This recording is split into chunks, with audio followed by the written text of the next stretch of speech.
इस बीच एक बड़ी खबर मिल रही है। उत्तर प्रदेश की सियासत से दिया है। कन्नौज से सांसद बने हैं अखिलेश यादव। विधानसभा अध्यक्ष को उन्होंने इस्तीफा भेजा है। नेता प्रतिपक्ष भी है। अलाउद्दीन हमारे सहयोगी फोन लाइन पर जुड़ गए हैं। अलाउद्दीन, ये खबर मिल रही है कि करहल सीट से अखिलेश ने इस्तीफा दे दिया है, क्या जानकारी?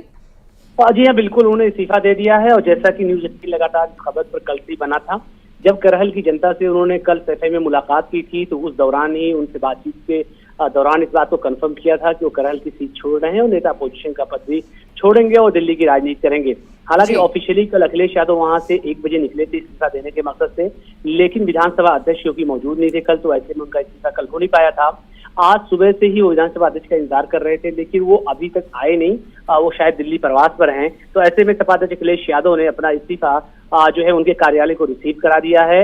यानी कि उन्होंने अपने दोनों पदों से, यानी करहल विधानसभा में सदस्य पद से इस्तीफा दिया, साथ ही नेता अपोजिशन पद से भी। ठीक है अलाउद्दीन, आप बने रहिएगा हमारे साथ। और इसी बीच एक और बड़ी खबर अपने दर्शकों को बता दें। अवधेश प्रसाद का एमएलए पद से इस्तीफा। विधानसभा स्पीकर को इस्तीफा भेजा गया है। सांसद बनने के बाद विधायक पद छोड़ दिया। फैजाबाद से एसपी के सांसद चुने गए हैं। मिल्कीपुर विधानसभा से चुने गए थे विधायक। तो अब मिल्कीपुर सीट पर उपचुनाव होगा।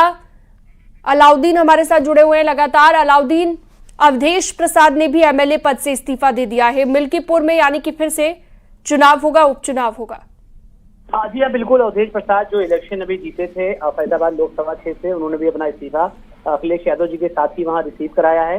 तो कुल मिलाकर के 4 जो विधायक थे समाजवादी पार्टी के, वो सांसद बने हैं। एक तो अखिलेश यादव खुद करहल मैनपुरी से, अवधेश प्रसाद फैजाबाद की मिल्कीपुर से, लालजी वर्मा अम्बेडकर नगर के कचहरी से थे, और जियाउर रहमान जो कि मुरादाबादी कुंदरसी से विधानसभा के सदस्य थे। तो ऐसे में 2 इस्तीफे अब तक विधानसभा अध्यक्ष कार्यालय को मिल गए हैं। लालजी वर्मा से अभी न्यूज 18 की बातचीत हुई, उन्होंने कहा कि मैं भी अपना इस्तीफा कचहरी विधानसभा से सदस्यता के तौर पर भेज रहा हूं और मैं संसद का सदस्य ही रहूंगा।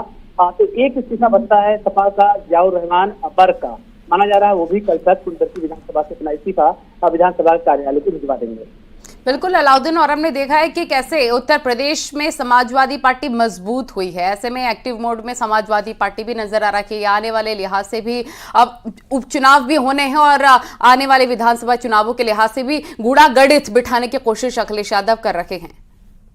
जी बिल्कुल। अब जिस फार्मूले पे वो चले हैं, कल न्यूज 18 ने उनसे जब इंटरव्यू करा तो उन्होंने साफ तौर से बोला कि हम उसी फार्मूले पे चलेंगे, यानी पीडीए के फार्मूले पर। और उनके जो विधानसभा के जो सदस्य जो तमाम सांसद बने हैं वो इस्तीफा देकर दिल्ली का रुख करेंगे और बाई इलेक्शंस के लिए वो बिल्कुल पूरी तरह से तैयार हैं। और उन्होंने साफ तौर से इस बात को कहा और माना कि आने वाले दिनों में वो बाई इलेक्शन के लिए अपने लोगों को अभी से ही लगने के लिए कहेंगे और इस बात की तरफ भी इशारा करेंगे कि तैयारियां अभी से ही मुकम्मल रखें, क्योंकि करीब 9 तो विधानसभा, एक विधान परिषद है जिसमें चुनाव होना है, जिसमें अखिलेश यादव, अवधेश प्रसाद, लालजी वर्मा, जियाउर रहमान बर्ग, जिनका शाह लोगों का नाम किया।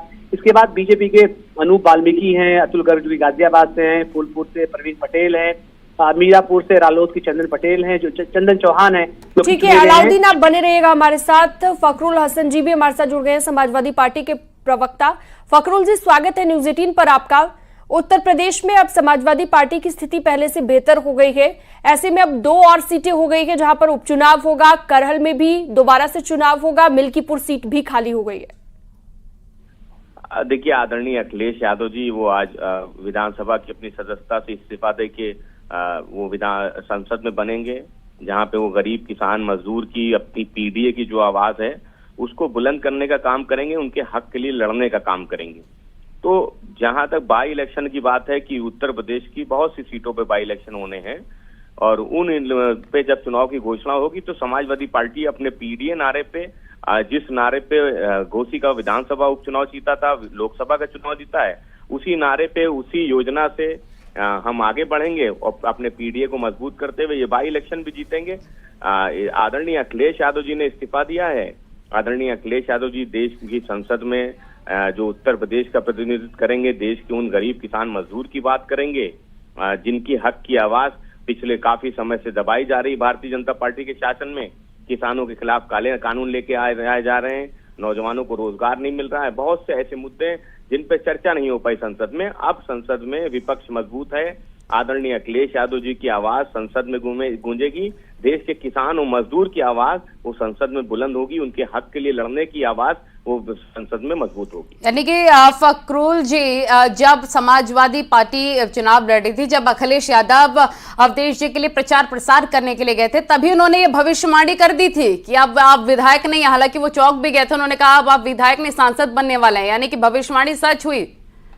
देखिए, समाजवादी पार्टी बहुत पहले से इस बात को कह रही थी कि इस बार समाजवादी पार्टी 2004 का जो अपना प्रदर्शन था उससे आगे निकल जाएगी, और वो तो उनके लिए आदरणीय अखिलेश यादव जी ने वहां जब गए वो फैजाबाद प्रचार करने, तो वहां पे जन समर्थन देखा, तो उस जन समर्थन को देख के आदरणीय अखिलेश यादव जी मजदूर है, वो समाजवादी पार्टी के साथ खड़ा है। इसलिए यानी कि ये पहले ही तय हो गया था और पहले ही अपनी जीत को लेकर समाजवादी पार्टी आश्वस्त थी। फकरुल जी हमारे साथ जुड़े हुए हैं, आर.के. मिश्रा भी हमारे साथ जुड़ गए हैं, बीजेपी से प्रवक्ता। आर.के. मिश्रा जी, स्वागत है न्यूज 18 पर आपका। फकरुल हसन जी पूरी तरह से आश्वस्त हैं कि अब 2 सीटें जो और खाली हो जाएंगी, जहां पर फिर से उपचुनाव होगा, वहां पर भी समाजवादी पार्टी ही जीत हासिल करेगी, क्योंकि लोकसभा चुनाव में जिस तरह से उनकी स्थिति मजबूत हुई है, उसके बाद वो जीत को लेकर और ज्यादा आश्वस्त हो गए हैं। अब देखिए, आश्वस्त कैसे हैं मुझे तो यही समझ में नहीं आ रहा। देखिए, ये अपना समाजवादी पार्टी का किस तरह से उनका अपना आकलन है और किस तरह से उनकी कैलकुलेशन है, ये तो वही समझ सकते हैं।